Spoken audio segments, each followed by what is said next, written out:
Got a little ticket, so I got a what? ticket. You I oh, did. you didn't get a ticket. I did. You did? No, I did get a ticket, but I did. Whoop. If you need me. I will. Thank you.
Hello, hello. What you doing? No, We supposed to have a handout, you think? I don't think so.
Hello. I lost my husband. There's Paige.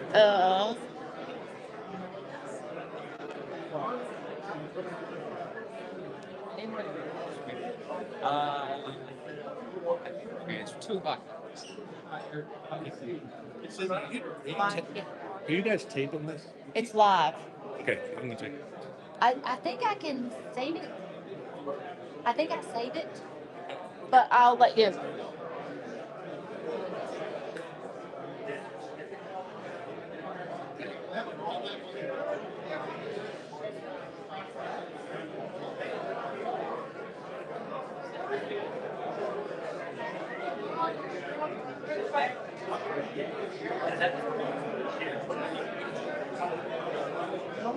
See what they get. Like, I think we need more chairs. There's.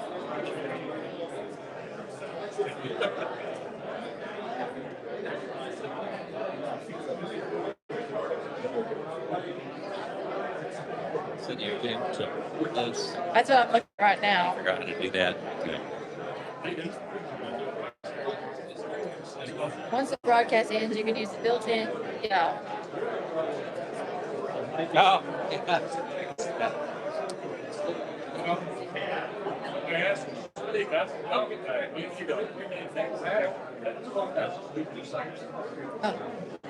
It automatically goes to our channel. It does, right? Yes.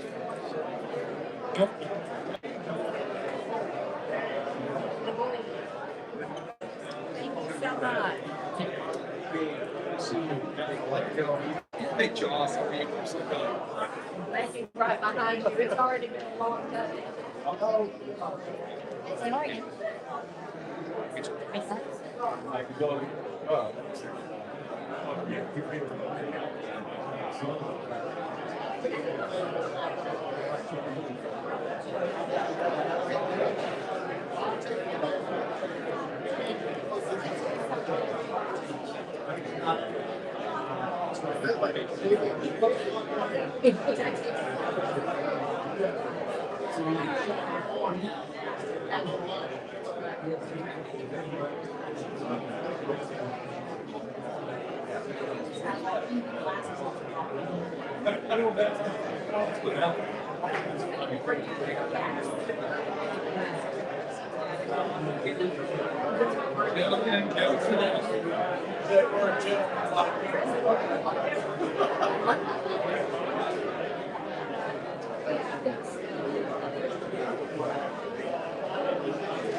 Good afternoon, everybody.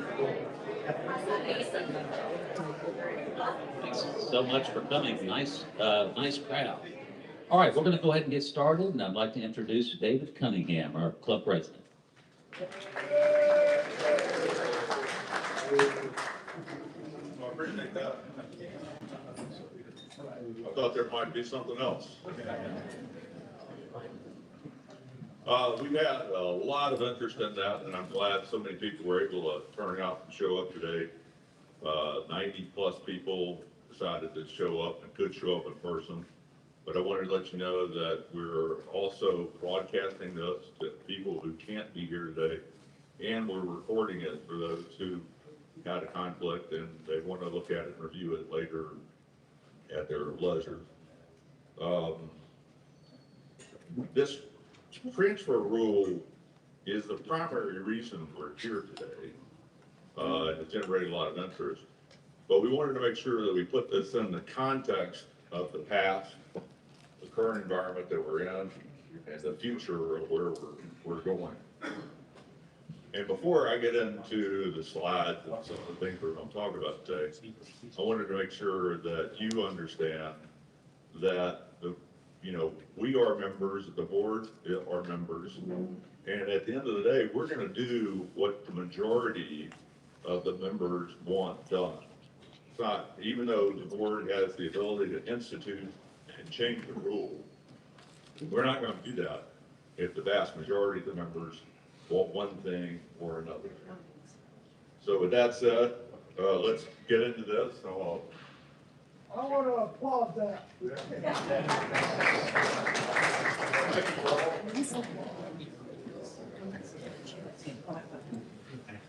because at the end of the day, it is our club. Well, I've got a pretty good projection of what. So we're going to talk about the 10-year capital plan. We're going to talk about some of the strategic projects we have on the list. We're going to get into the history and a little bit about the transfer rule. And then we're going to, most importantly, we're going to leave time for you to provide feedback and Q&A and us to talk and listen to what you have to say. And that'll be the Q&A session. And that's the plan for today.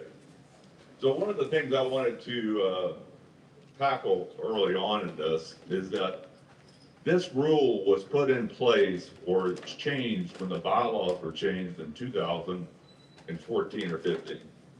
The board at that time were over several years, the boards were cleaning up bylaws. And there were lots of different bylaws that were being cleaned up.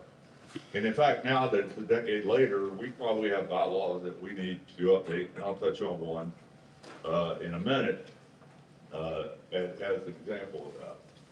But this issue was taken out of the bylaws, and it was removed and made a rule. But even when it was a bylaw, the same sort of context of transferability and some sort of fee and ability of the board to make a change was always written in those bylaws, and it just moved and made a rule as a part of that cleanup of bylaws. Oh, if there was a vote and the majority of members voted for it, that's the only way you can change a bylaw. So you have to have 2/3 majority plus. How many people in here in 2015 remember taking that vote? Not me. Not me. And if we did, we didn't know what we were voting for. They did not tell us exactly what we were voting for. Well, in any case, these are the bylaws that we have. These are the rules that we have. And I wasn't a member at that time, but that is the process that was gone through. So, now, this is the current bylaw. And it talks about membership. And this has been in effect since the bylaws were changed in 2015. Read that last sentence. That last sentence says memberships are non-transferable. Now, I don't think that was the intent of what was put in place at that time, but that's the black and white of what's there. It's not the way we've been acting. It's not what we've been doing. And it's not what we're going to do in the future, because we're going to have some transferability to a spouse, significant other, through a process, to a child, if that's what we decide to do. But we need to clean up this bylaw as a part of this. David, how about the 724?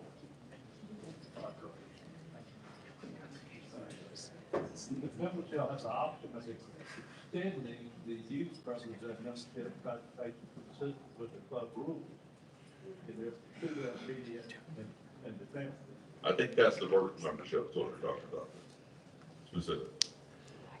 But that black and white, that next sentence, I don't think that was ever intended to be there, and as I said, that's not the way we've been operating.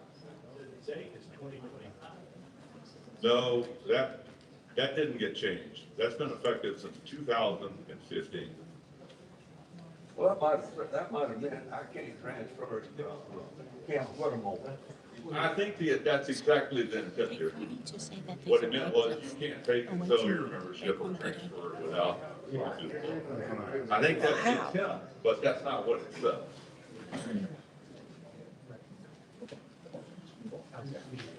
So, we're having Lee come up, he's gonna talk about some of the financials and the long-term capital and where we are.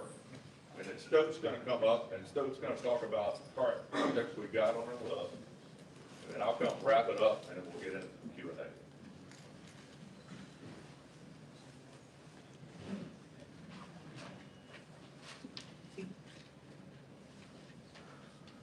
Thank you, David.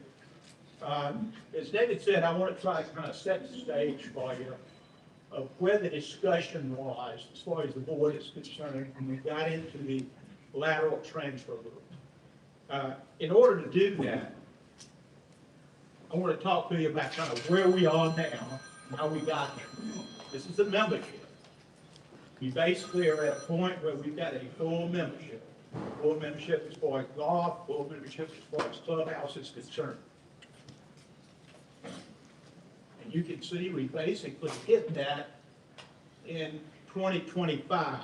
As you recall, we changed some bylaws in 2025. That's why that date's on there, because there were bylaw changes in 2025. And one of the bylaw changes was actually to take the national members out of the golf cap. So that's why you can see the increase from 450 to 472. Now, we capped national members at that time, at the same time as they come out. So we were able to bring in some additional members as far as golf is concerned. Clubhouse is full. And as you know, we're sitting here today with a significant number of people who are on a waiting list, many of whom are in clubhouse waiting for golf. And then we've got others waiting to move into clubhouse. So demand is strong, waiting list, and a full membership. We also saw last year, now you can see resignations really move around. They've been fairly consistent on clubhouse. Last year, we only had 2 golf members who resigned. And we don't know whether that's going to become a trend or whether we'll pop back up to as many as 12, which we had before that. But we have to think about, as we plan for the future, what do we want to think about in terms of beginning to estimate what our resignations will be, therefore how many new members we will have coming in, and what that means in terms of capital is concerned.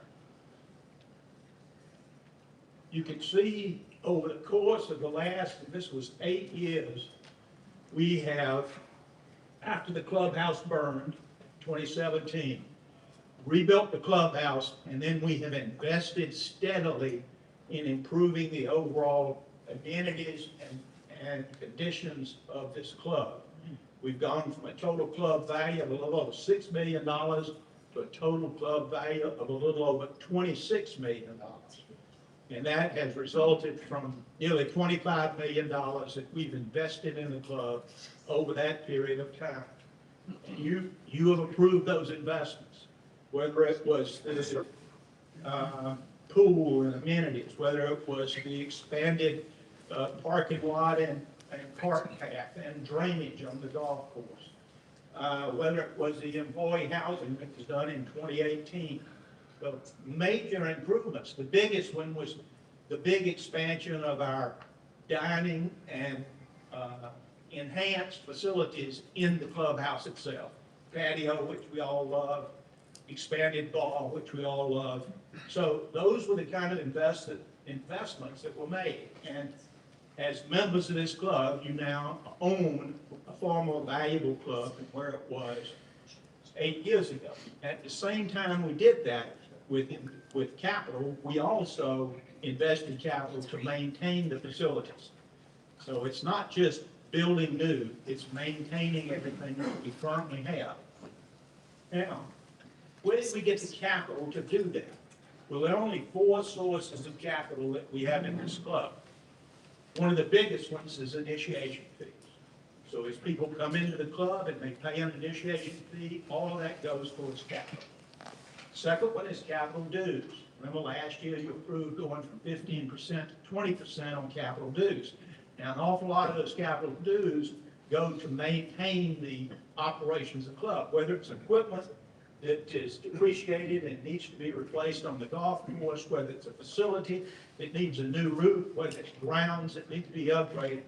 All of that's being paid for with capital dues. We also have debt. Now, we borrowed some money over the course of that 8-year period of time, about $3.5 million. Our debt was up to about $6.5 million. By the end of this year, we'll be down to about $5 million. We've been paying about $500,000 a year as far as debt reduction is concerned in that plan going forward. We also pay lease payments, so we lease a lot of equipment. All of that, basically debt and lease payments or commitments we made, we pay that off. And finally, assessments. Assessments, if we've got capital needs, we don't have the money, either initiation fees, capital dues, or debt, feel like we can't raise more, or don't want to raise more debt, then in fact we've got assessments. And as you recall, a few years ago, as we were putting in some of these projects, we did an assessment of around $2 million. It cost each one of us about $7,000, $7,500 as a part of an assessment approved by the membership. So that's where the capital comes from, and that's where we invested that capital. We are enjoying the benefits of that improved clubhouse operation, the benefits of an improved golf course, a fitness center. And by the way, the fitness center, the last big project you approved, came in this year, about $2 million, came in under budget, on time. And I think people who have gone and looked at it, which an awful lot of you, or used it, are really pleased with the work that was done there. A really good management team that oversaw it. So, 10-year plan. Last year, I stood up in the financial meeting and presented, along with Jim and others, the 10-year plan. We used the Compass model, which was a new model that allowed us to look out 10 years, identify all of our assets, estimate lifespan of those assets, how much it was going to cost to maintain those assets, and estimate fees that were going to come in through new memberships, the dues, and at the same time estimate how many people we thought would be coming in, and therefore what do we think the revenues would be, and estimate any new projects that we felt we were going to need. One of the biggest ones Stowe will talk about is the big renovation of the golf course that we know we're going to have to get into in the next 5 or 6 years.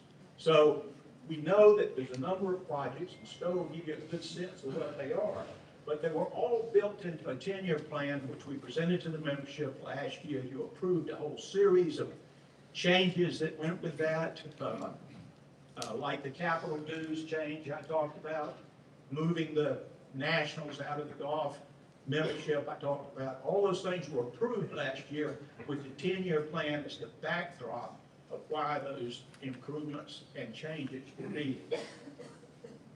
So as we began to work again this year to update the 10-year plan, and that's something that's going to be done every year. Every year you push it out another year, you update it, you've got a better idea on certain things that are going on, whether it's new membership or whatever your estimates are that are built into the 10-year plan. We looked at it and said, okay, we've got to make sure in that plan we've got the capital to take care of our current assets.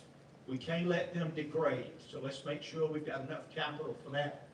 We make sure we've got the capital to pay debt and lease costs. Think about those running about $1 million a year. You put those together. So let's make sure we've got that capital. And then future capital projects. Let's think through and do the best estimates we can to talk about what those future capital projects are going to be. And with that, I'm going to let Stowe talk to you about what some of that looks like going forward. Then I'll come back and talk about what that capital looks like and how we're going to raise it.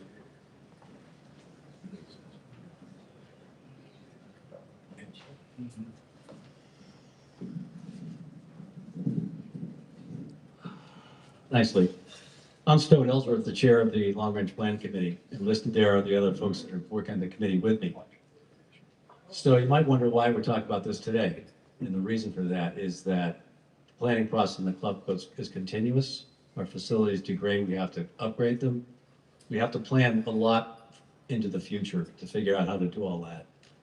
Now, you might have thought, when I got on the board back in the fourth quarter of 2024, we had just finished all the enhancements to the facility here, the bar, the dining, the pool, fitness center was in the process of getting done. You might think, why do we need to do anything more? It's beautiful, perfect. Let's just stop. But actually, if you thought about that, looked at some of the facilities that need to be upgraded in the future, there's some big dollars associated with that. Also, there's a lot of other projects on people's minds that weren't in the things I just listed. I'll go through some of those right now. So we started out on the left side there. I got on the board. Let's just make a list. We went to the board members, committee members, my buddies, and we came up with a list on, let me just read through it. So you might have thought everything was perfect, but this was a list we came up with. Driving, in no order, by the way.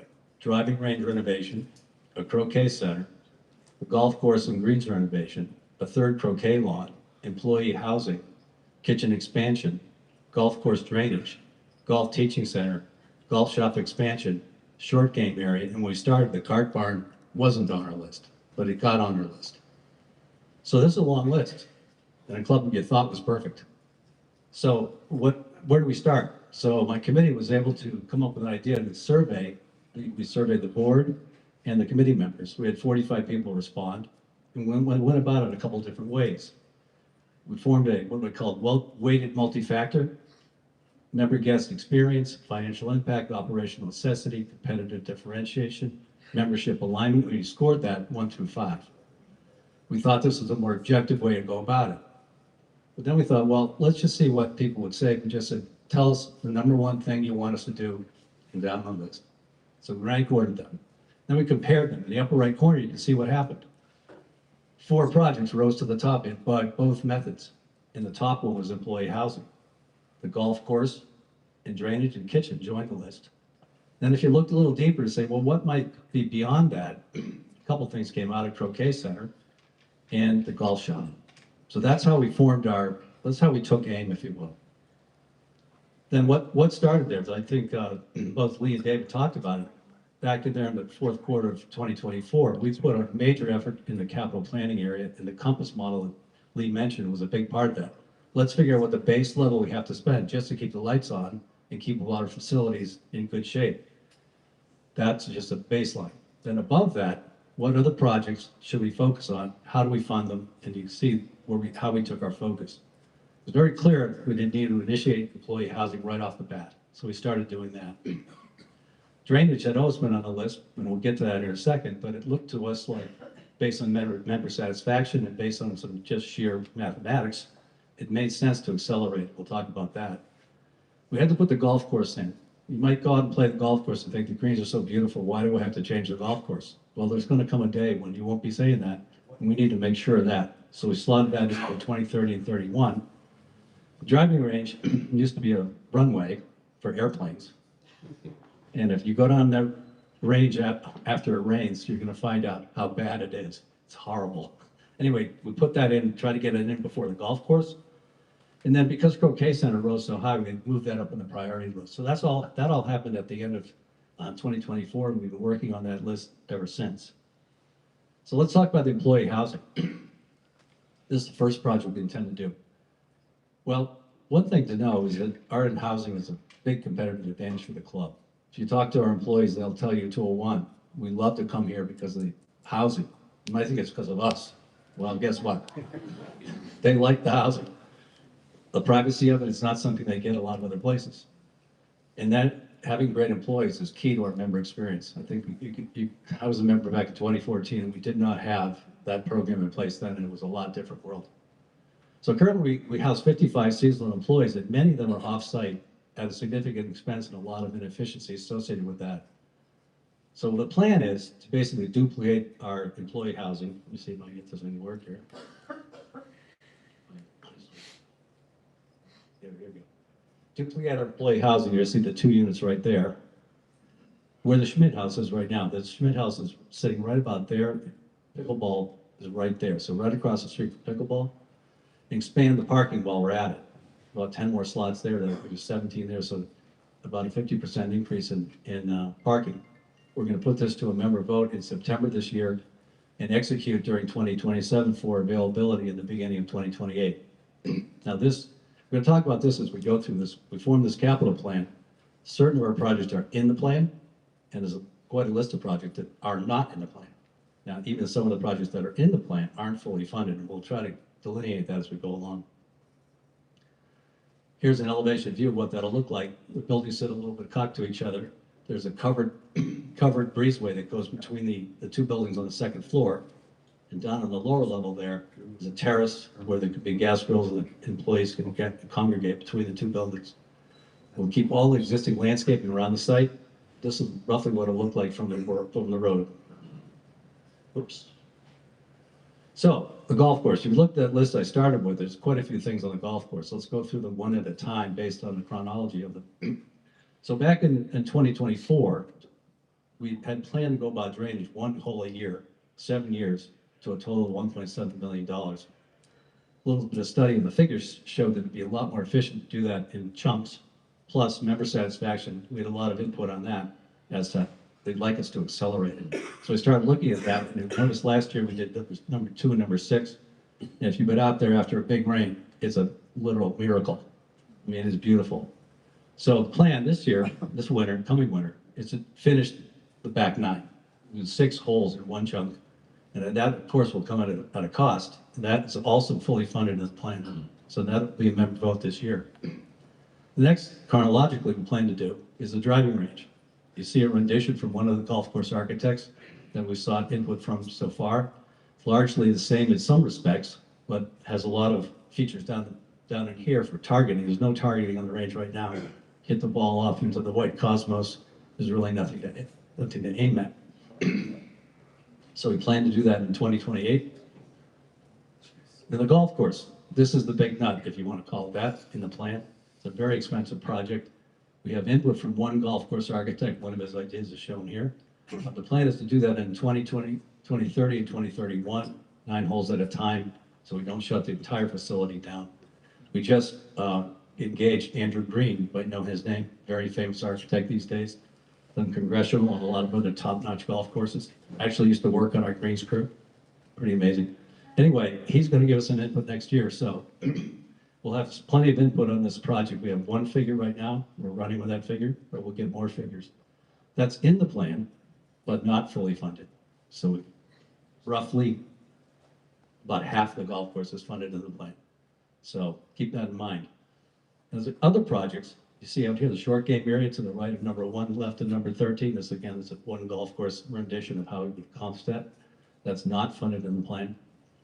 And a teaching center, which is a feature that a lot of golf courses have for technology for the pros to do teaching, location there, just to the right of the steps that go down to the driving range. And another possible location down here, if we can negotiate a little chunk of land from the Masters Association. Far from an easy thing to do, but we'll give it a shot.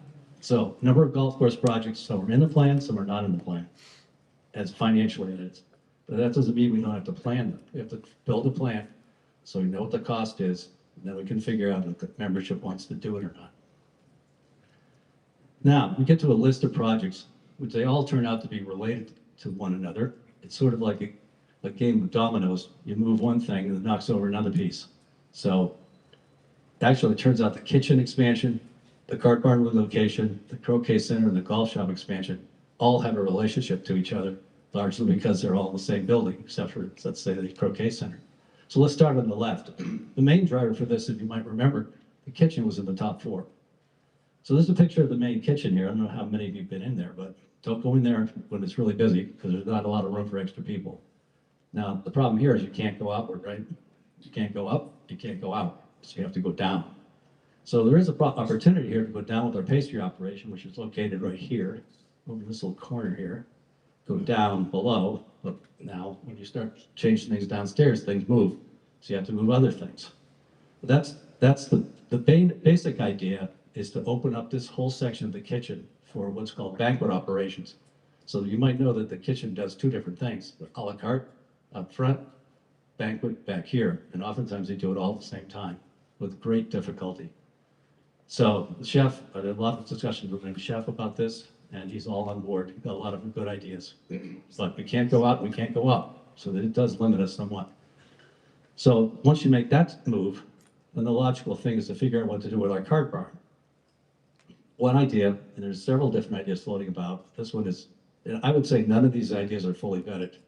And I should have said here a moment ago, Ashton and I contracted a architecture firm that deals only with country clubs. It's their whole entire business, one of the top 5 in the country.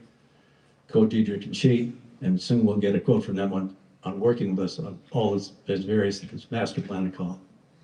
So one idea is to locate the cart barn back here. Okay, kind of an L-shaped building. Where is that scope? This is the back lot. Here's lawn number 2. Okay, lawn number 2 is right here. Okay, Loading dock's right there. okay. Fire lane right there. A lot of moving parts back there, let me tell you. So one idea is to locate the cart barn there in a kind of an L-shaped building, and up top of that, just to the right of the fire lane, on the second floor, if you will, build a croquet center there that has a beautiful view of both lawns from that promontory. I put a little question mark there because our architects have already said, well, that might be an interesting spot to consider. So consider this as just one idea. There's several other ideas of where to put that cart barn, but none of them are easy in the sense that, imagine this, putting a cart barn between the putting green and the number 9 green. You might go over there and think, how in the world could you do that? You could probably do it, but it's going to be a challenging spot. It just happens to be the closest to the operation of any of the possible locations. Well, the cart barn, well, there's a couple of reasons. One is that you might notice that the club carts are lead acid battery carts. The trend these days is for lithium carts. All the people that have private carts are lithium, much faster, more efficient.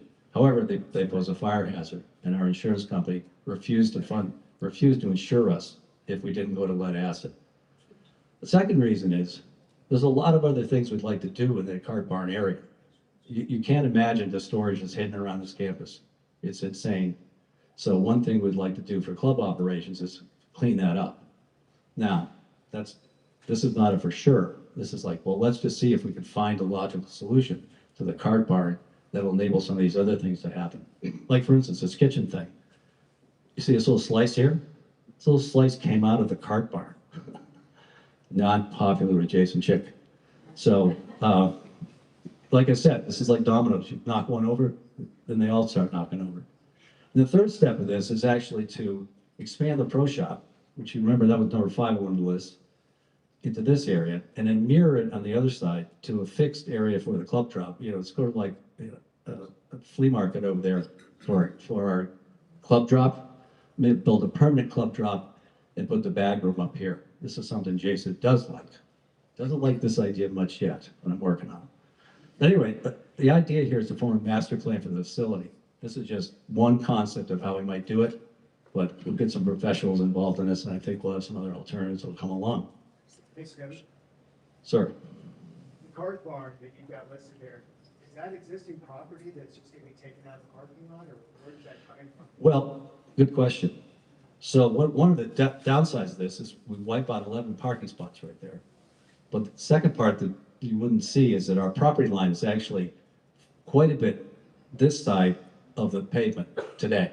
So we can expand into that spot. You might actually also know that we're actually negotiating for the Howard home over here, not successfully so far, but we'll keep trying.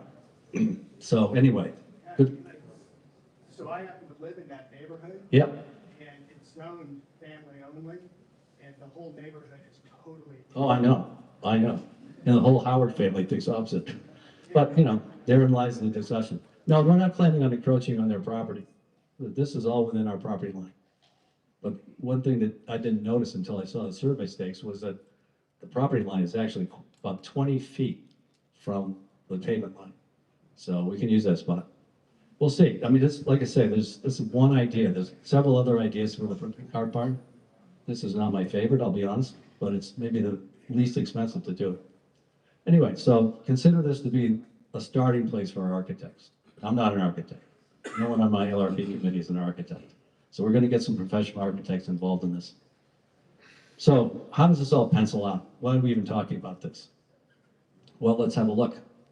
So the fitness center, all in, it was partly in 26 and partly in 25, 2.3 million. That was funded, the pool was funded by an assessment. This was funded within the revenue we got from initiations. Back nine drainage, which we planned for the winter, this coming winter, 1.7 million, that's funded in the plan. Employee housing in the latter half of 27 for activation in 28, 2.6 million, that's fully funded in the plan. The driving range in the winter of 27, about $1 million, that's again fully funded in the plan. And the golf course renovation, that's the issue, okay? That is not fully funded in the plan, it's partially funded. So you might ask, how are we gonna do that? Well, we have a number of different options. That is certainly one of them, assessments. And then you can see the ebb and flow of resignations. We don't know exactly what the trend will be in the future, but on the upside, might be able to get this in. On the downside, certainly not. I should mention all this because this lies in the background, so the decisions the board has to make. Now, on the bottom here, you see these are not in the plan. We don't know the dollars, but we do know that there's a reason to consider a plan and to derive the dollars and the timing potentially associated with it. Only then can we bring it to you to see if you really want us to go ahead and do it. So with that, I'll turn it back to Lee. And double what we have, 32. We have 32, this will double it. Mhm. Could you repeat the question? Sorry. Oh, the question was, how many units are we adding in the employee housing that I mentioned? The answer is we're doubling what we have. We have 32, we're doubling that 32 more. Same, pretty much the same interior design.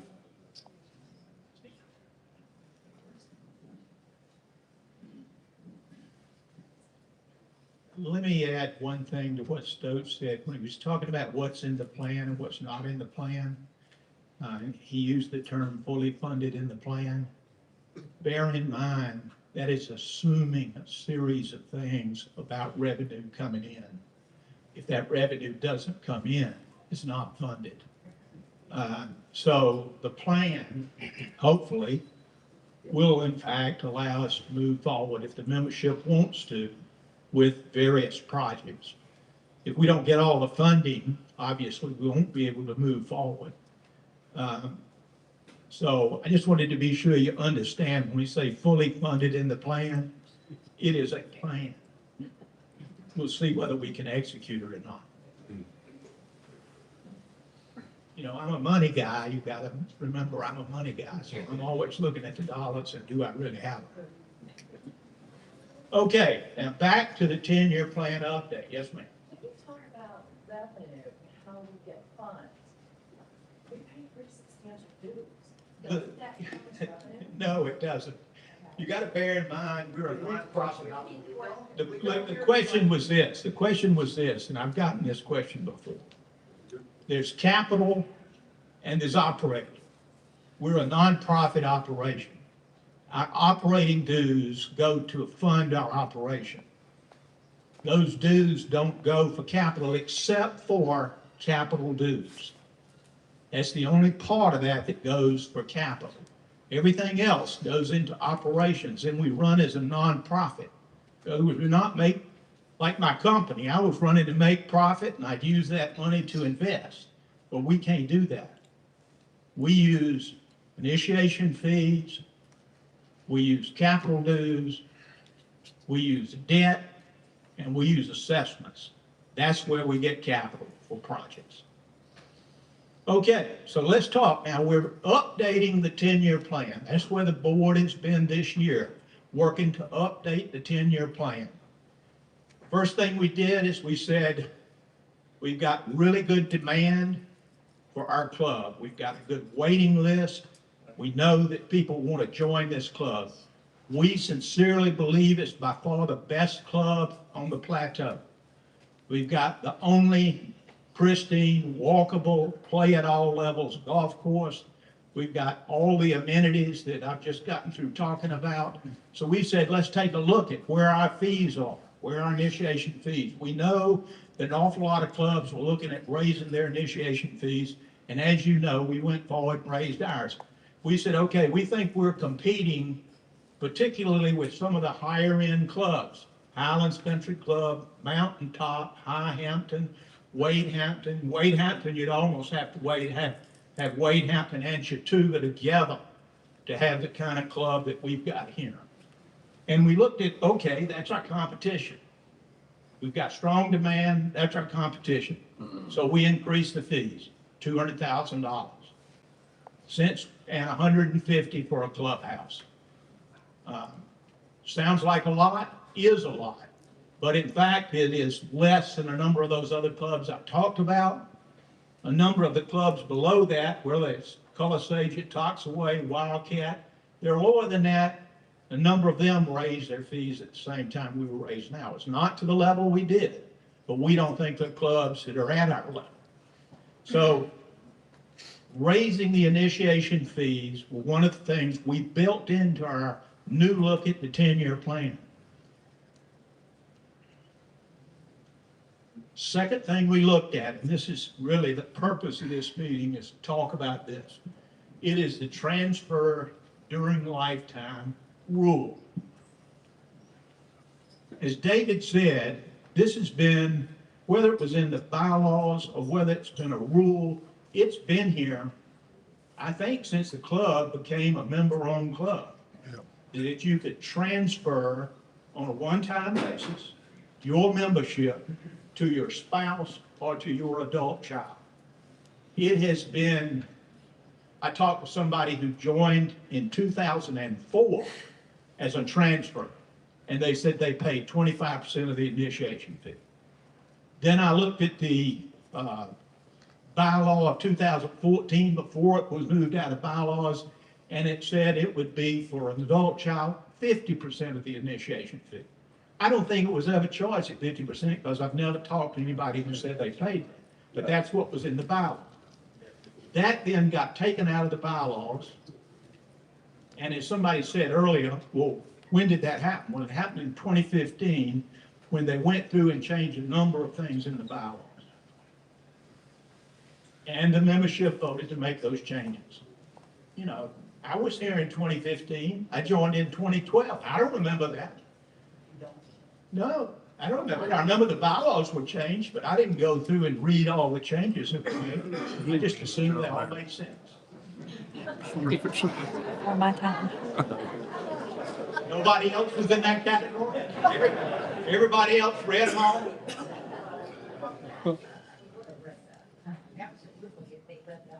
Well, it changed, and it was in that bylaw change. And I've looked at the documents before and after. Now,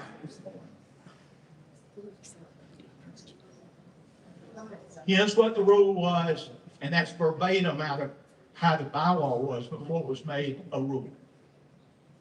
It says, well, it wasn't the way, the one thing was different, is in the bylaw it said 50% for an adult child. When it was taken out and made a rule, it said no fee. It said no fee. The bylaw in 2013, and it doesn't say anything about fees. I got the one for 2014. We didn't do bylaw changes regarding the 2013, 2014, and 2015. Well, I mean, I don't want to debate it. All I know is I've seen the document. That's what the document is. We've had, by the way, we've had lawyers review all of that stuff to say, what's the history of this? But regardless of all that, I don't want to debate all that. What I want to tell you is how we try to deal with it. Because that's what the rule is. The last sentence of the rule, and that was exactly the way it was in the bylaw, is that the board had the right. Now, legally, I don't think the board could do it because it was a bylaw, but that's the way it was. It was taken out and made a rule, and it said, the board reserves the right to discontinue this transfer program at its discretion. Now, as we began to look at this in the context of capital going forward, we said, well, how many people are using this route? How many transfers are we having? For one thing, we looked at age, and about, approaching 20% of our members are like me, over 80 years old. And we said, well, we're probably beginning to think about what are we going to do? Long term, are we going to just continue as a member until we no longer want to be a member? Or I can't be a member? Do we want to transfer it to our spouse? Or is there the possibility we would want to transfer it to an adult child? And I have listened to a lot of people since we got into this discussion, and a lot of people have been planning to transfer it to an adult child. And we think probably that 20% is when they really begin to think about it. So, how many have done it? It hasn't been a lot. It's been, well, back in 18, we had 3 people. Then it was running about 1. Most of them golf. Only 1 during that 8-year period of time was Clubhouse. In 24, in 25, we had 2. So you look at that, you say, okay, it averages about 1.5. About 1.5. Now, we know this year we've got as many as 4 people who are talking about it. So it could be more. Because if every member has its right, and 20% of our members are over 80 years old, people are beginning to think about it. I mean, in my case, I don't think I'd have any children who would want to do this. But a number of members obviously do. So it could be more than 1.5. So here's what we did. We took a look at, okay, what does that mean from a capital point of view? So we said, let's look at 1.5, and let's look at as much as 4 that transferred on any given year, and let's look at it for the next 5 years. And so if it was 1.5, and the initiation base was 200,000 or 215, say we went up a little bit, how much would we lose in terms of capital? And over that 5-year period of time, it'd be a little over $1.5 million in capital of people who came in and paid no initiation. If it was as much as 4, it'd be about $4.2 million. So it's not a small amount of money, 1.5. When you think about it, some of those projects we were talking about, that's the kind of money would fund one of those projects. So then we said, okay, if we changed it, but didn't change anything about transfer except for a fee, and we said that the adult child would pay a credit, would get a credit for what the member had paid, it's an initiation fee, but would then pay the difference up to the current initiation. For instance, if the member had paid $50,000, initiation fee is $200,000, it would be $150,000.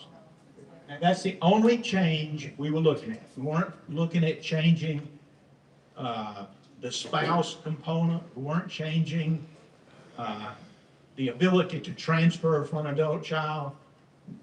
There were a lot of rumors that, hey, we'd eliminated the ability altogether. There was never a discussion about eliminating that. That's a big change. That is what Well, I'm not suggesting it's not a big change. I'm just telling you what we were looking at. And I'm telling you, we were looking at it in the context of the capital. That's what we were doing. So, and that's what money would mean if we changed it to the way I suggested. It would mean we would pick up about 1.3 million, all the way up to possibly 3 if it was 4 people a year. Now, let me tell you, if you don't make any change, and we go forward with this capital plan, then we're going to have to find this money from somewhere else. Now, that somewhere else may be an assessment. All right, that'd be all right. Assessment would be all right. Somebody said over here. Okay. That means the rest of the members are basically going to each pay a certain amount of money, make up $1.3 million, let's say, that we didn't get because people came in for no initiation fee or a small initiation fee. That's the bottom line of what that would mean, and it just means we need to understand that's what we're talking about. So, Excuse me, please. I need to talk, just clarification. you talking adult child and spouse? No, Or not, or no, just only adult child. No, no change as far as spouse is concerned. They come in immediately, no fee, no waiting list. They immediately just assume the membership. But does that count as your one-time Yes, transfer? yes, Okay, well, that's, Yes. here's where, and I think a lot of people in this room would have the same thoughts. When we interviewed and joined this club, we may have, I may say that it's a singular person that gets the membership, but we interviewed as a couple. We use this as a couple, and I'm sure everybody here has their spouse use it equally as much. I think that ought to be taken off the table, that that's the one-time transfer. It's to the adult child that is the one-time transfer. yes.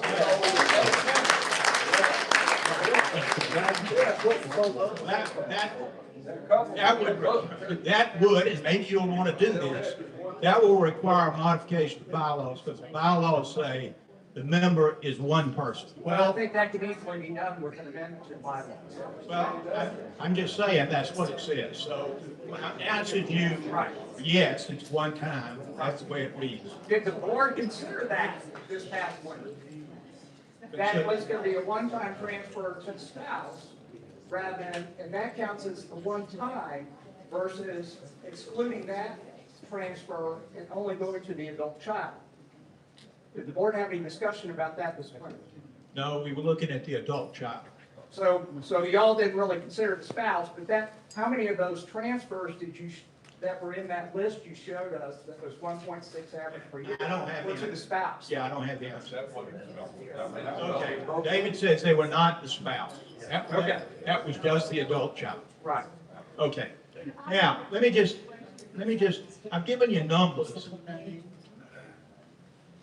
So let me just tell you the discussion we had, and the discussion we're having today, and the discussion we need to have. It is the issue of the benefit, and frankly, a lot of people viewed this as a significant benefit, the lateral transfer, when they joined the club. And I've heard it from a lot of different people, that that was a benefit, and as a matter of fact, a lot of people said, look, it was part of why I joined the club. Yes. I was told this was a significant benefit. By the way, there are very few other clubs, and we've looked at this, that have anything like this.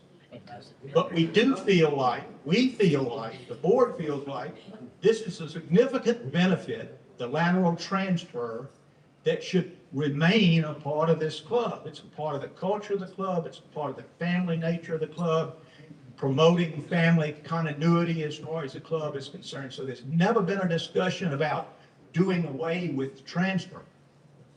So the benefit and the problem we've run into is people were told this is a benefit.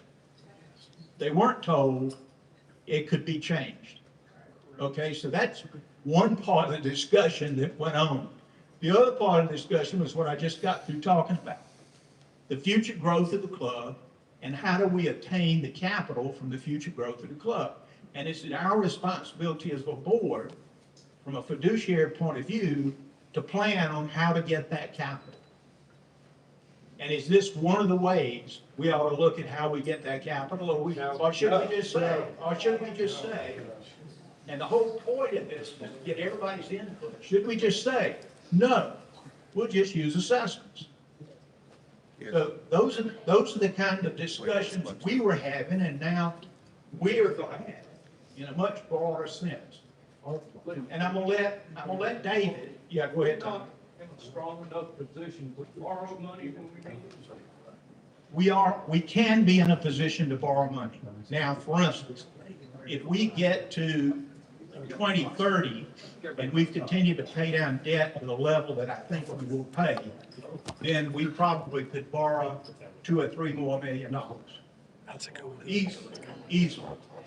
So, yeah, that's an alternative. Assessments and debt are kind of the two alternatives. Now, I'm gonna let David talk about next steps, and then we're gonna take questions. Take more questions.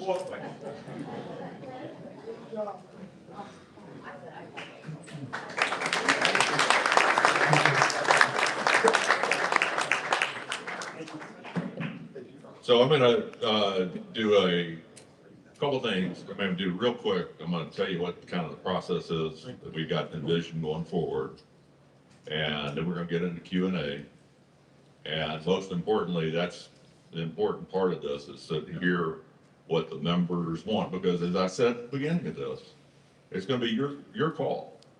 We're gonna go out and do a survey. We're gonna ask you what you want to do. And if we want to continue with the rule as it exists, and members want to subsidize other members and the transfer, then that's what we're gonna do. It's a burden. So it's up to the collective group in that. But in any case, we thought these things were material enough that they were worth the conversation, and they were worth getting input from you in terms of what you want to do. And we clearly have some cleanup that we need to do in the bylaws and codify whatever it is we end up deciding. So this was the first meeting to get some of the information out there, get your viewpoints. The survey is going to follow the week of the 21st. We're still working on that. We will get those results out sometime in July. It's currently slated for July the 12th. And then we will look at bylaws that need to be changed based on the input. And then we're going to come back to you probably at the September annual meeting, and we're going to go through the bylaw changes, the results of this, capital improvements that we intend to do over the fall, and we'll bring everything together and close out the season with finals on all this.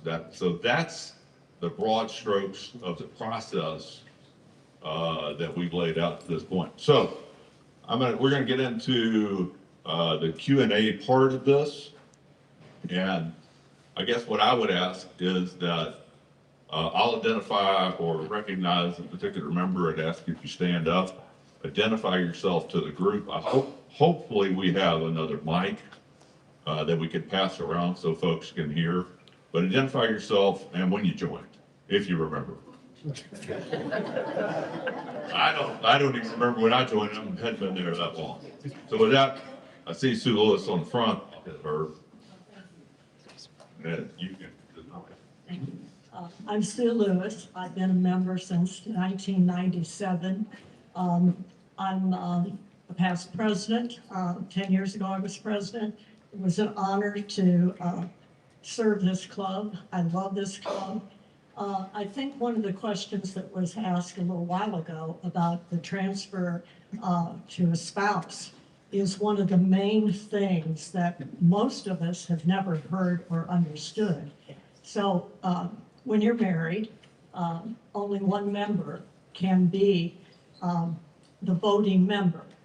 And so when my husband Bill passed away, I became the voting member.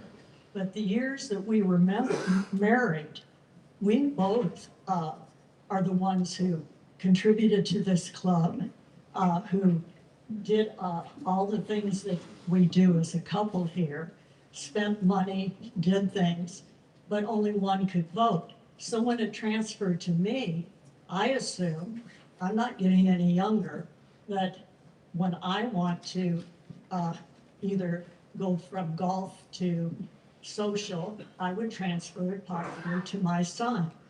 All of a sudden, we find out I couldn't do that because I've had a transfer. Well, I think many of us don't think that's correct. And I think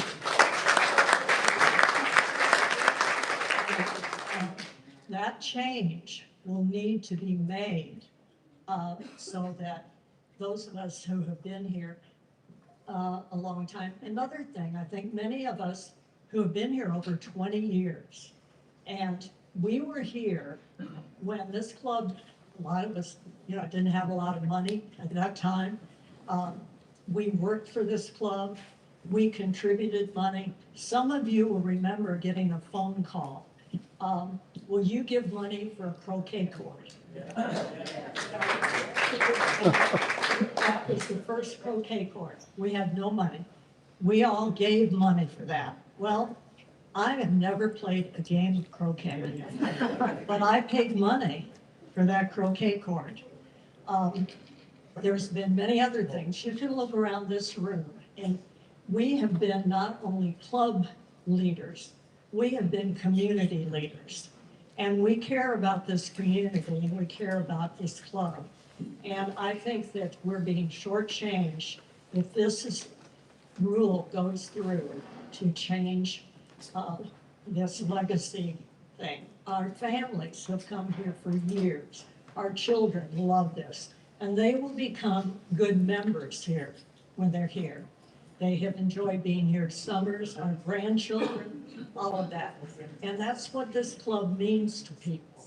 So I hope that all of you in the survey will vote to keep the legacy and to change whatever this crazy thing was about the one-time thing.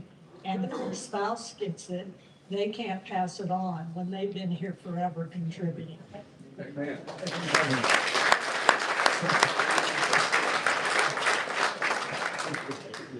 Thanks, Sue. And just to be clear, that's the way it's always been. It doesn't mean that it's the way it needs to be in the future. And if you see me up here writing a few notes, I'm just capturing a few notes from my own perspective as we go through this process. So, Back here. I'll get you a second. I can't see who it is. Warren. Having been treasurer of this club. Use the mic. How y'all? Having been treasurer of this club and seeing the money flow and the money works and the decisions that have been made, I myself come down to, we got 4 questions to answer. Do we want an assessment? Do we want the dues at 200,000 that we have no transfer over? Do we allow transfer of membership to spouse? Or do we up money through a loan? From being a banker, the loan is not that attractive. Whether or not we can get it is a question that needs to be looked at. There are other places that, like my country club in Augusta allows spouse transfer after being interviewed. That's because we let one spouse in who was a problem. By the way, we also interview spouses, significant others, and children. That's a sidebar. Let me tell you the rule of master's tickets. I die, my wife gets the right to buy my 2 patrons' passes. She dies, it goes nowhere else. My children do not get it passed down to them. So there are all kinds of solutions, but bottom line is, do we borrow? Can we borrow? Do we do an entire assessment of 200,000 on anybody coming in? Do we net, which means my son would pay $172,000 because 12 years ago when I joined, it was a $28,000 initiation fee. So I think we should give the board the opportunity to come up with our reasons to do what we need to do. And if we don't want to grow, we can stagnate. Or if the economy goes to pot, we're in trouble.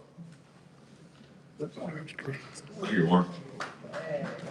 I'm gonna go to the back of the room. There was somebody that,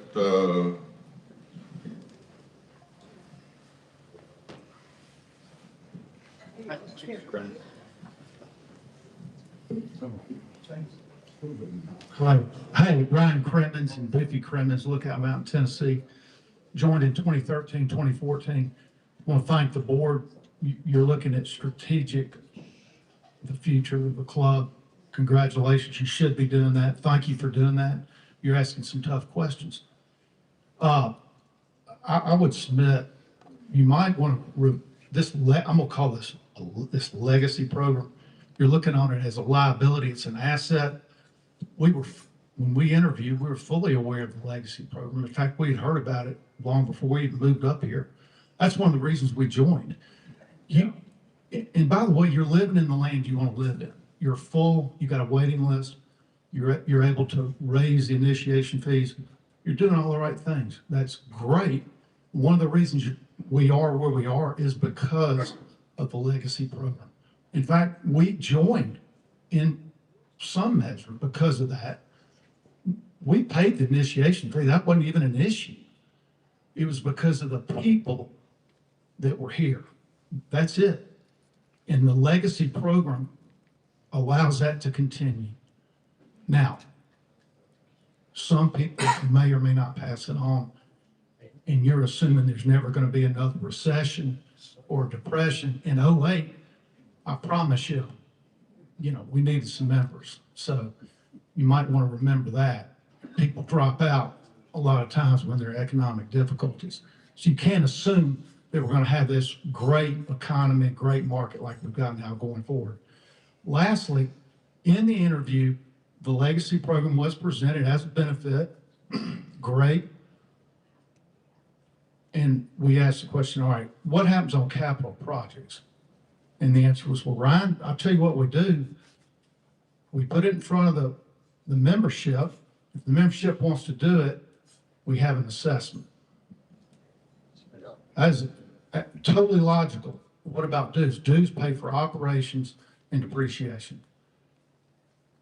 You've got a great list of capital projects. Put them in front of the membership, let them vote it up, and we'll have an assessment.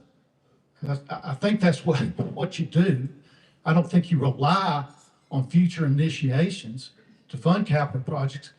Many times you might have that. That's a luxury, but I don't think it's something you can rely on. I appreciate the time. Thank you for the board's leadership. Yeah, and I would just say thank you for those comments. That's exactly why we're having, the meeting. So, Carl.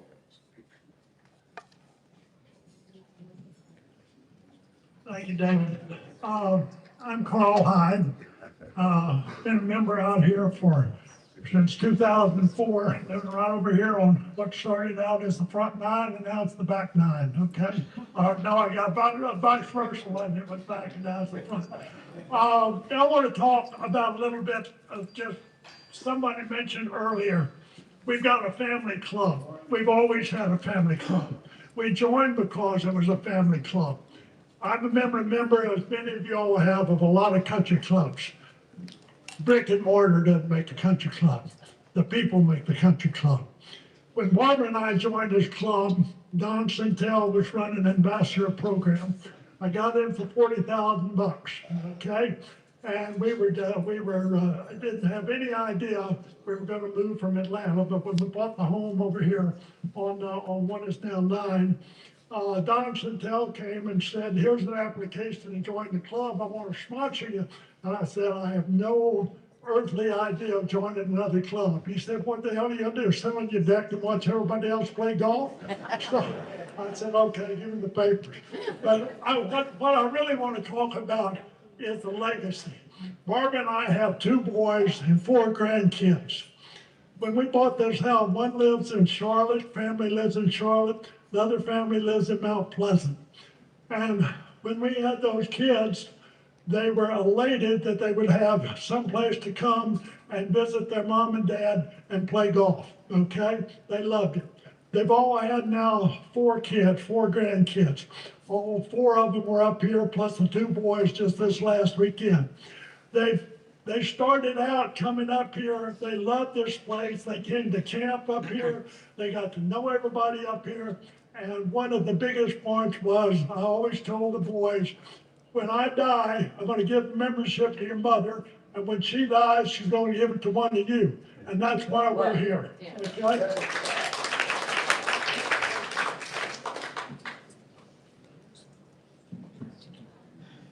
Yeah.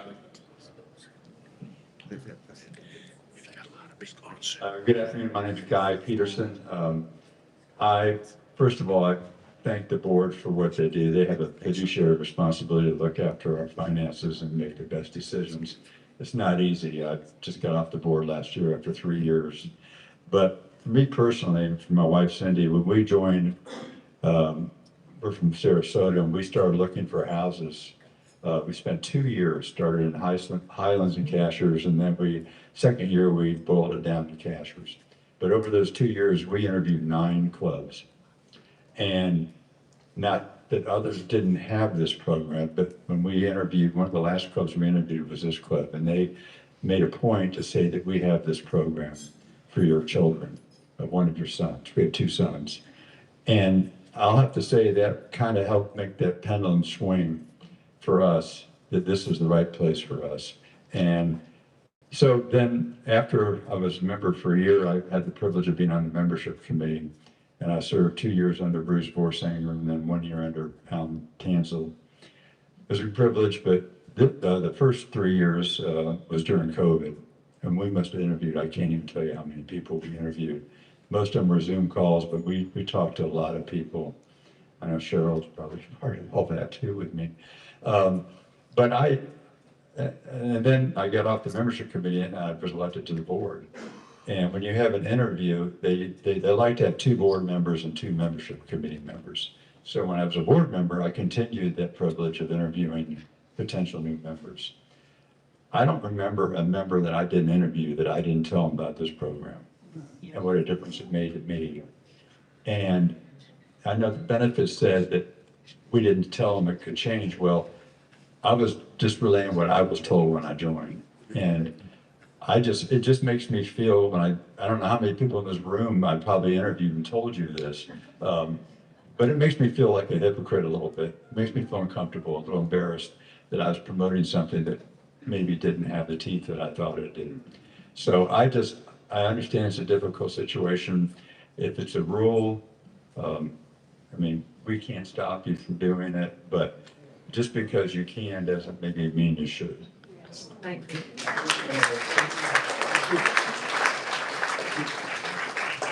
And again, understand the reason we're having this is so that we collectively are gonna make this decision, and it's not the board's gonna arbitrarily just do whatever we want to do. If we wanted to do that, we've just done it. Billy?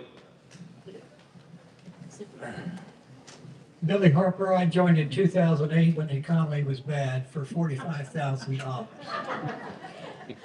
If you look back at your diagram with the age of the people in this club, you can see we're all getting older. All you have to do is look at Highlands Country Club and see how old their membership is.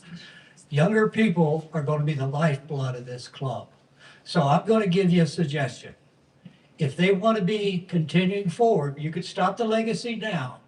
Continuing forward, just tell the new members there's not a legacy program unless they want to pay another $50,000 to $100,000. So they could join as non-legacy or as a legacy and add it on to that. You see what I mean? So I think you should grandfather everybody in that's been a member right now, to not have to worry about this big fee that would be going to our kids. My daughter's even bought a house 2 doors down from me, expecting to have this membership when I leave.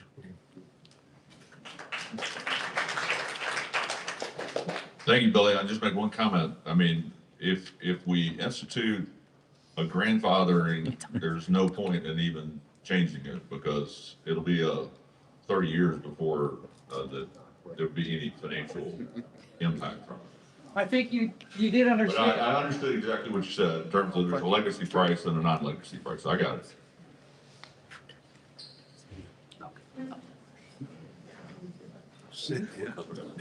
I'm Lynn Sneed. We joined in 1995 for $13,500.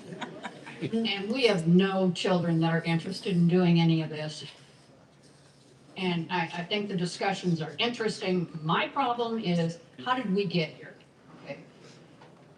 I have bylaws from 2013. that very clearly state that the membership is transferable. It even talks about an additional membership. That's discretionary, and that can be changed at the board's discretion, the additional one, besides the transfer. That's very clear. I would be very interested to see the minutes from the meeting where we all voted against this, because I don't think we had a vote. I don't either.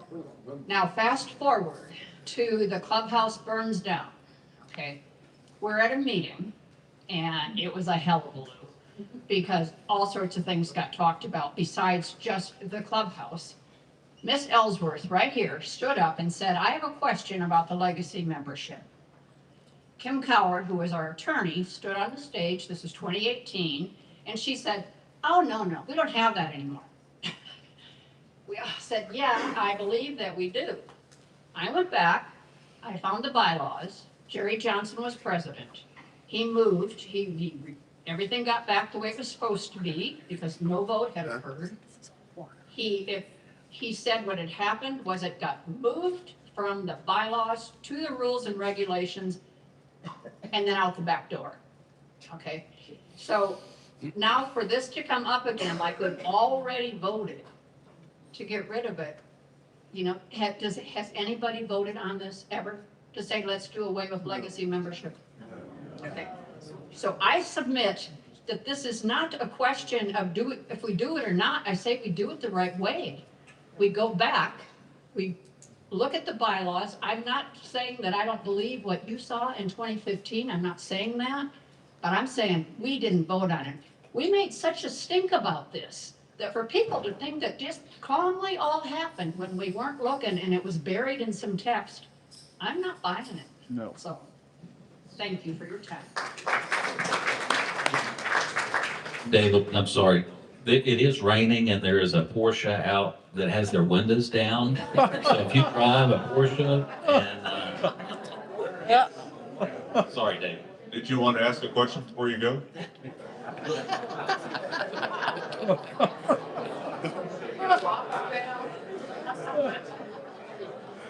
Oh.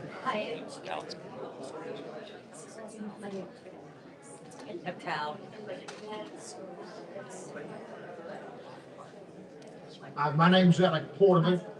As unfortunately, I can link back a little further than some of y'all because 61 years ago, next month, I got out of a car that I'd hitched a ride up here for a job I'd been hired for. It wasn't a Porsche with the top down. No, it's sure not. I hitched a ride with the Howard's Governors because the country club didn't have was short on employees. They were trying to finish the season. And I was out of school and available to come, and so I came up here. When I got up here, they had hired somebody the day before to take my job, so I was stuck here at this particular site without a job, 17 years old, and no way to get home. And Gene Howard decided that they would keep their commitment to me. Something I think is important to this discussion we're having today.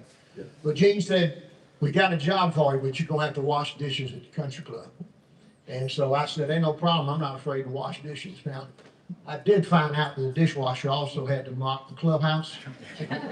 And they had a wonderful staff rule that when all the members were gone, if you were on staff and you were in charge of mopping, you could have a beer.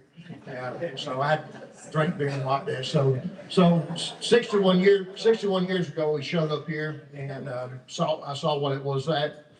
And then a few years later, I met a girl I was sort of impressed with, and I wanted to take her somewhere, so maybe she'd go out with me again. And I called Gene Howard up and said, I've got this girl named Doreen, and I never have been out with her except here in Athens. She said, I need to come up to the club. Can I come up there? I'm not a member. And would you let me come up there and bring her and have lunch? And Gene let me come up here and he paid for lunch. Y'all all know how cheap Gene was. So I just present that as background. I always inspired to be a member here. In 1996, we became members. I'll beat all y'all. The club was in a financial crisis at that time. They had an equity member program, and they had a fixed price on it of $30,000. And you couldn't sell your share to someone else except for $30,000. And we had this crazy inactive rule for a lot of people who get to be older. You just went inactive, didn't pay your dues, but you took up a space. And the leadership of the club doing exactly what y'all are doing in this direction, turning every stone. decided they were gonna break that rule. And then, and the way to do that was to allow those shares to trade in the free market, that you could sell your shares to someone else. But they knew they needed money, and so they created a transfer fee. And so I only paid $4,500 to join the club, but I think I paid $7,500 for a made-up fee called a transfer fee that they charged in regard to that because, quote, I was not a family member. I've studied our bylaws pretty good. Some of y'all know a number of years ago, I actually spent about a week studying only bylaws and meetings of this club for a long time because I came to an annual meeting and served as a parliamentarian to take on a pretty fancy lawyer who might still be in the room today as a member. I don't know who that was, but anyway, but it was a game I thought I could compete at. You know, there have been some real questions raised about this.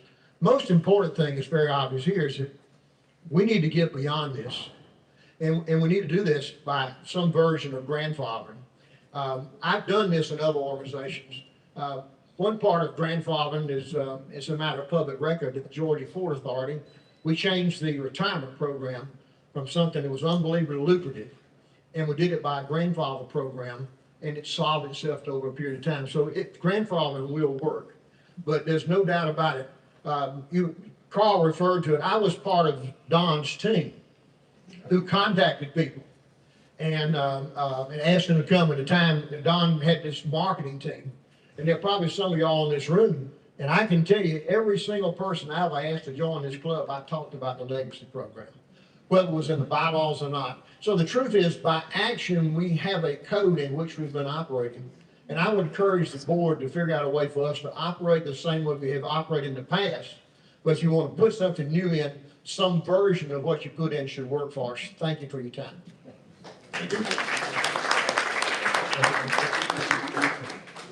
There's a lady in the back. Cynthia. Thank you. I'm Cynthia Brown. I just have a clarification question. So you're suggesting, if I'm listening correctly, that every time you get a transfer, we assess the members? No. Well, but you're talking about assessments per member. So it's a cumulative problem over time. 1 year isn't going to make that much difference. Can you clarify that for me? Yeah, essentially what we're saying is that every time there is a transfer, and we're not talking about spouses, we do need to clean up the bylaws related to that and probably a few others. But every time you do a transfer to a child, you've got people on the waiting list that are waiting to pay $200,000. You're transferring it to that child at no cost. And that means that every time that happens, then every other member that's here is subsidizing that transfer and goes forward. And some people go, that's inconsequential. Not true. Some people say that is consequential. No. They all pay the same assessment. So, Jack. Same assessment. My name is Jack Morris. I joined in 2004. Could you show the chart about the past transfers? I joined for $40,000 in 2004. If you look at the last, I think the chart is 8 years. So in 8 years, we've got a grand total of 10 people use this. So it's just not used. And I think that if we do anything, we should change the rule to, this gentleman suggested that we clean it up. It can go to your spouse, and then the one transfer is to an adult child. So we should clean that up. And I think we should grandfather. And if new members come in, we don't have legacy. Old members who are told you have legacy, you still have legacy, so we grandfather. If the board is so concerned about, you use 1.5 per year, it's 10 in 8 years. So it's more like 1 per year. If the board is so concerned about money, then I wouldn't support this, but I would suggest this, and that is put a cap on how many people can transfer during the year, and then put a wait list on, if you have, say, two could do it a year. and then have a wait list for if someone wanted to do it, they could do it the next year. But I just think that we were all told, I was told in 2004, I could send it to my adult child. And I think we ought to leave it that way, but we ought to clean it up to say that, because it is a family membership. I didn't pay extra for Ruthie to join, I paid for us to join. It is a family membership, and I think it should be that you can transfer it to your spouse if you're the member and she's not, and you can she can then transfer it to an adult child. And that's just my feeling.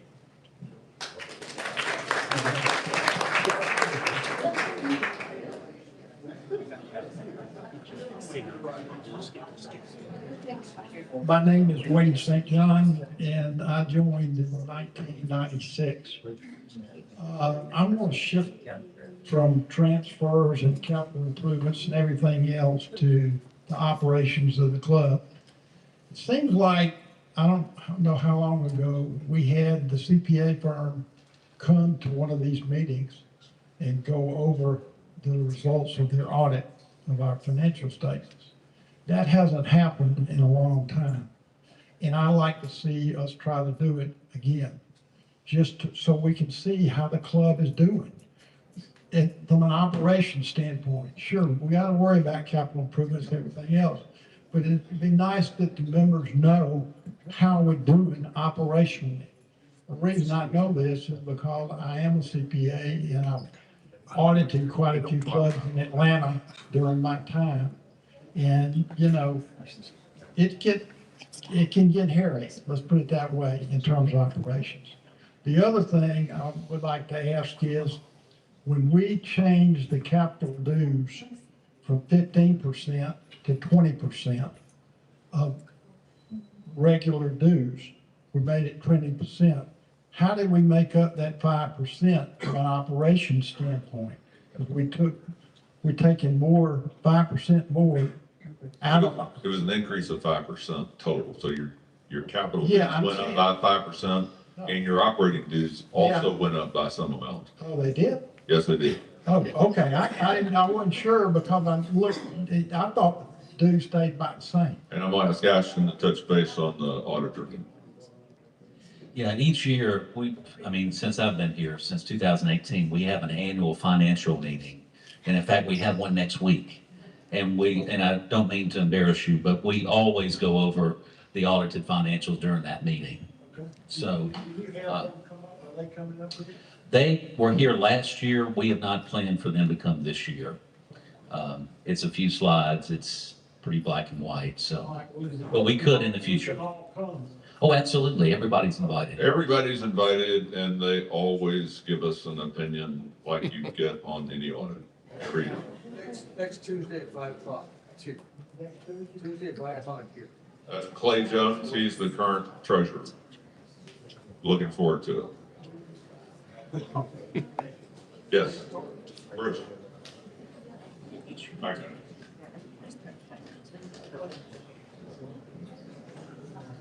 Hello, everybody. I'm Taylor Bruce. I've been a member since 2015, and if you remember, I was past president about 3 years ago, and I spent most of that money Lee Thomas was talking about up there, and assessed you for it. So I first want to thank David, Stoke, and Lee for having the guts to get up here and it's the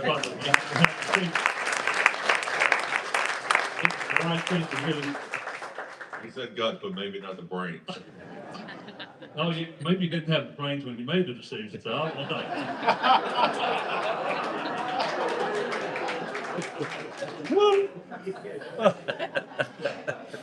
So, anyway, I know a lot of y'all know what I think. Well, I certainly know what I think about it. So, I just want to make a few facts. I looked at some of the facts from the past president's meeting we had, and just some numbers here. You know, one thing about this decision I don't like, we've made some decisions in the past that affected the seniors, few people. Years ago, we made one that affected the young executives, and we made a wrong one, we changed it next month. This decision affects 472 people. We all have the right to transfer today. And we might not have that right by the end of the year, but we all have it today, so it affects everyone in this room. But the statistics show we've reduced the number of people that resigned from the club from about 8% to a little over 3% of the population. Same time, these transfers, Jack talked about it, have been averaging 1.5 per year. That's 0.3% of the population of the club, 0.3%. And the point I made to the board and I'll make to you, I think the money that could be saved from this is about a couple $100,000 a year. It's not significant enough money to affect all of us negatively. And that's real, it's just not enough money. And in fact, if it does, the transfers go up, according to the statistics, it'll mean that the number of resignations will go up, and you'll have more money from your new initiation fees. Percentage, I mean, you look at it as resignations have come down, they've come down 8%, 10% down to 3%. And the number of people that are transferring is only like 8% of that. So all of a sudden, the resignations go up. It's a big deal. I believe it is. I believe it is. But anyway, thank you very much.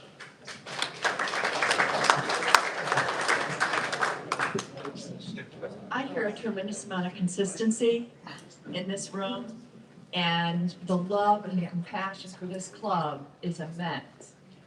I think that it's either a financial decision or it's a decision that we honor what we told people.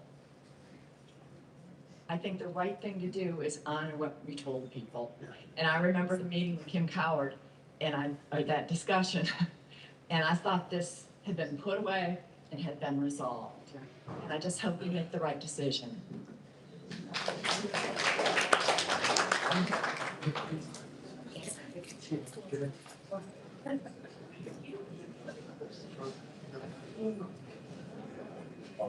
I'm Virginia Wood, and some of you might remember my husband, Tom. We bought our property in Gulf Club Estates in 1956. It took us a while before we became a member because we had to build a house and different things like that. And money was tight. In 1958, we belonged to this club. And our children, I have 3 children, and they have grown up here since they were toddlers. And they have attended universities at Clemson, 2 of them, and 1 at Auburn. And they have friends here, they made friends here. This has been known as a family club. And everybody has an opportunity to join all the different clubs. But our strength was the fact that we were a family club and had young people in it. Clubs die when they don't have young people. And I am so excited to go to visit the pool and see all the families enjoying the pool. I mean, when we were here, the pool was.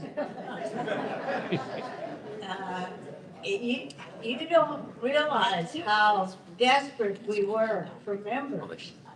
And I'm sure that this legacy thing came in during that time because we were competing with some established clubs around here.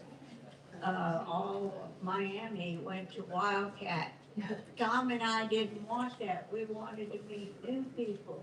And we were so welcomed here with all the people that we met. And the Howards introduced everybody. Mr. Howard was so excited when we joined the club because we were the ages of his children. And he wanted young people here. And I'll tell you another little story. When, during this time, there was a development company called Realtek, and Realtek owned a lot of our property. Realtek was going to build condos everywhere, and they were gonna build condos behind our house. Well, Tom put a bid in, and somebody was bidding against him, and he found out it was Gene Howard Jr.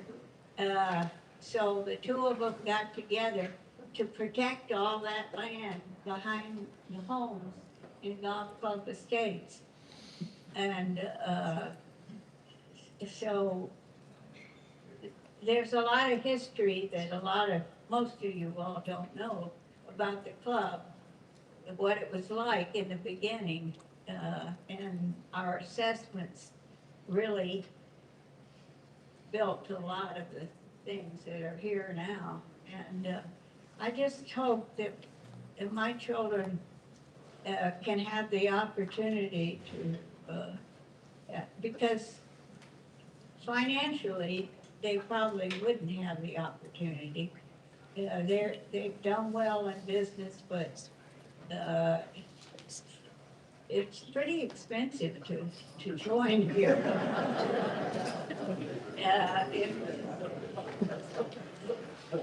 And, you know, they probably maybe belong to a country club in the towns where they live, and another house, they can't even afford a house at home. To buy a house in Miami is ridiculous. So,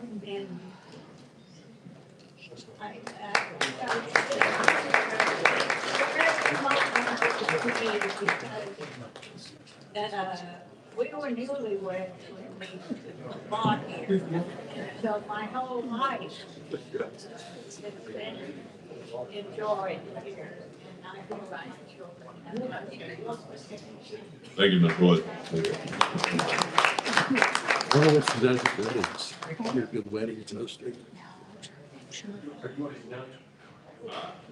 We're gonna be done when the last person walks out this door, particularly since it's raining. If it wasn't raining, everybody'd be out there trying to, warm up for twilight. Since it's raining, I'm Kent Whittemore. We've been members for 10 years, and I can't tell stories like how I can tell stories, but I have to tell you a story. My parents and my brother Jim, some of you know, and our other brother Don, all love golf. Our parents had a place in Wolf Laurel, and they got older and they passed, and with a lot of guilt, we sold our house. But the reason we sold the house is that none of us really liked the golf course, and we didn't think it was a club that fit what we wanted. So we started looking around. Alec invited me up for some reason I won't go into. We played the course. I fell in love with the course, but I tried to remember how my brothers and I had felt about joining the club and what might happen for our children and their children in the future. So we had them come up and spend a week on a trial basis. They loved the course. Our kids came up. They loved the course. So we applied for membership. And at that point in time, in 2016, a lot of clubs wanted members. There were a lot of people on the plateau looking for members, not just this club. But we applied because we loved the golf course. Our kids loved it. My brothers loved it. And I do remember Guy having that meeting and asking the question, what's the deal with, we didn't call it legacy membership, but that's what we're asking about. And I was told specifically that your spouse will continue if something happens to you or vice versa. And your oldest child, as an adult, can inherit your membership. So with that understanding, and it was clearly an understanding, regardless of whether it was a bylaw or a rule, it was the understanding, the basis on which we not only joined the club, but bought a house on the golf course. So when we heard this proposal, I'm thinking to myself, are my kids going to want to spend $150,000, which is the difference, to join the club? And they're not in a position to do that. So what that means is, okay, they're not going to want the house either. So all of a sudden, all of our legacy plans as a family disintegrated, or would have disintegrated had this gone through. So I hope the board will reconsider it. I think the bylaws, and I give you a lot of credit for going through this in the presentation today too. The bylaws need to be corrected so it's clear that a spousal transfer is not considered to be a transfer or would be approved, number one.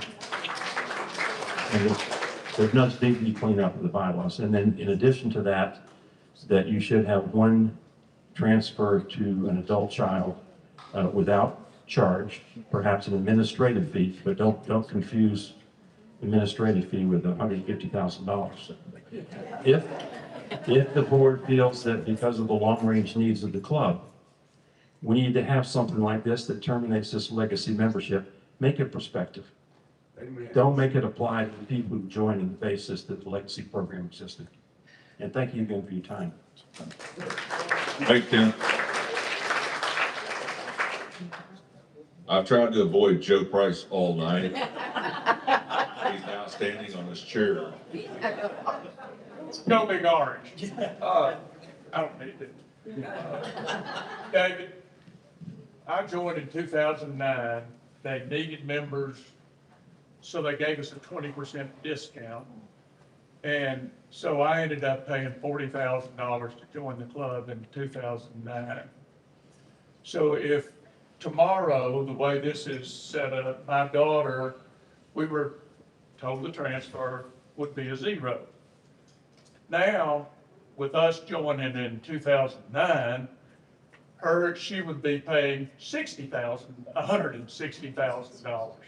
And those numbers are just not right. If I joined last year at 150 and subtract 50, now I'm talking about $50,000. That's still significant money to me, but that's not something that's a game changer at 160. So, I mean, you're penalizing us for being here for 20 years, and now our children will have to pay an awful lot of money. I think what you're doing there is right for the club, and it's right for the finances, but totally wrong for this club.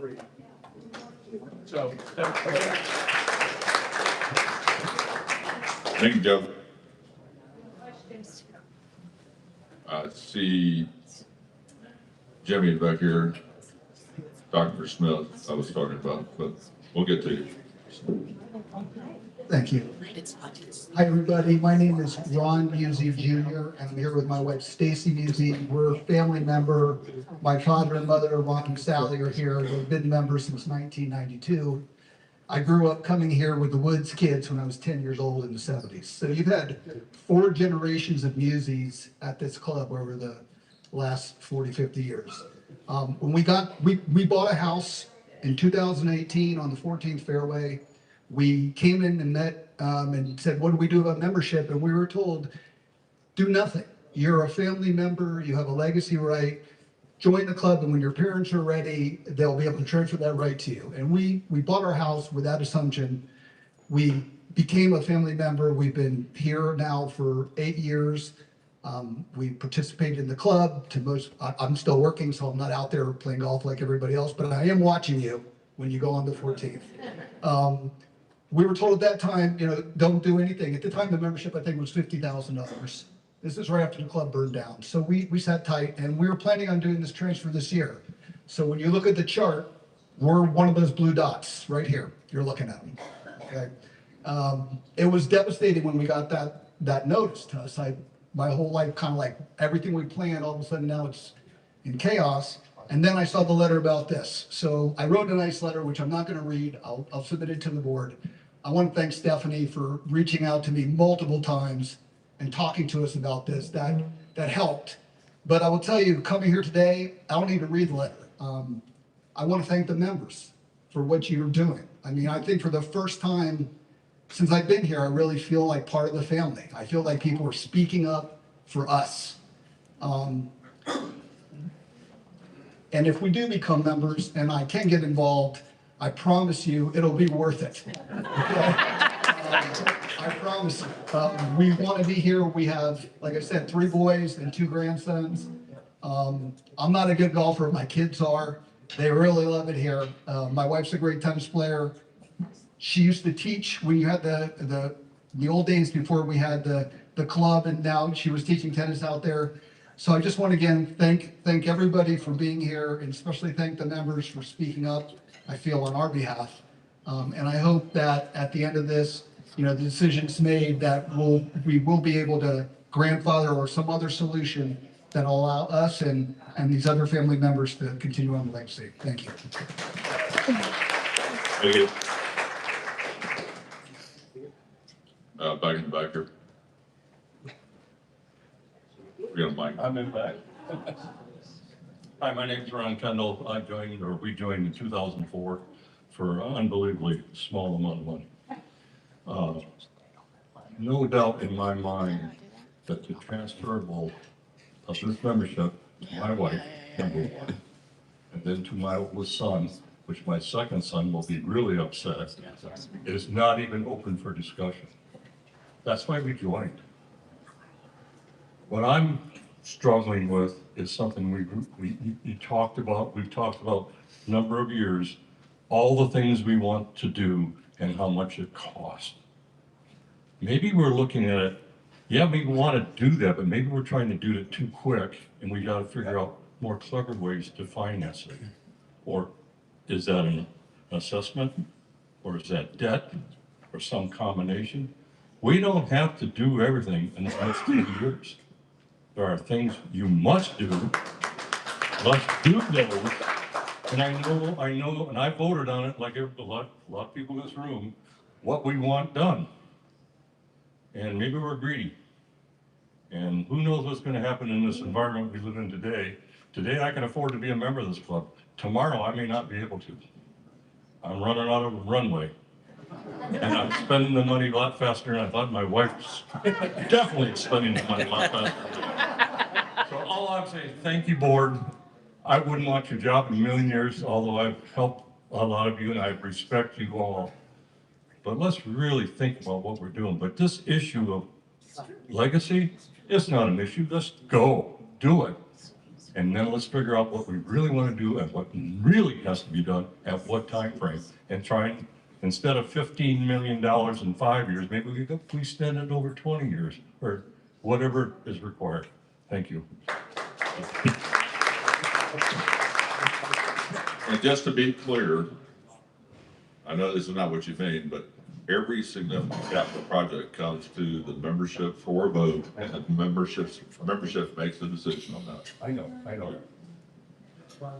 I'm Jim Davis. I've been a member since 2007, 8, built my house that year, joined as a clubhouse member for 2 years.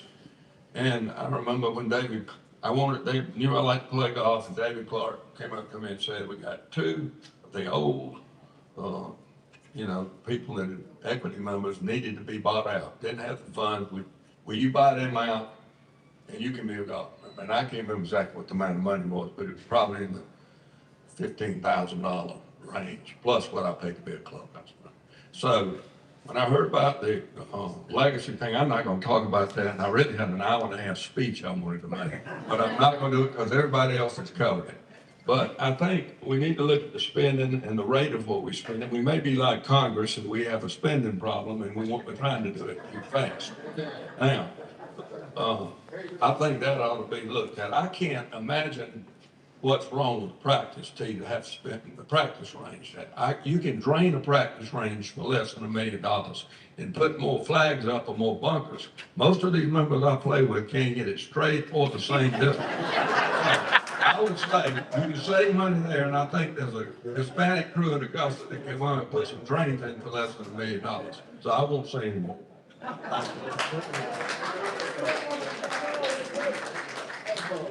I appreciate the brevity. Will it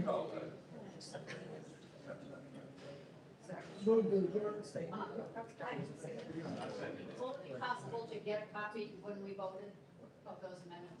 I'm still going to go back to that, because since nobody remembers it, maybe somebody should get the minutes. We've been on, I don't know, we'll try to get that. I mean, I've seen certain documents, but I don't know if some of these documents were lost as part of the fire or what. But, I mean, I wasn't here. All I know is what the bylaws are today. And I wasn't a part of that process, but I appreciate what you're saying. I just, but, let me put it this way, and I'm gonna kind of try to wrap it up here. It is a moot point. The bylaws are what the bylaws are. Part of what just there. But the reason the board is here and the reason that we asked you to be here and the reason that we put this on pause is we wanted to do what the membership wants done. So that's what this is all about. And that's why we're going to do the survey. And we'll then make the right decision, come back and tell you what the survey says. And we'll go from there. That's what this is about. So thanks everybody for coming. I appreciate all the energy. All right, nice meeting you.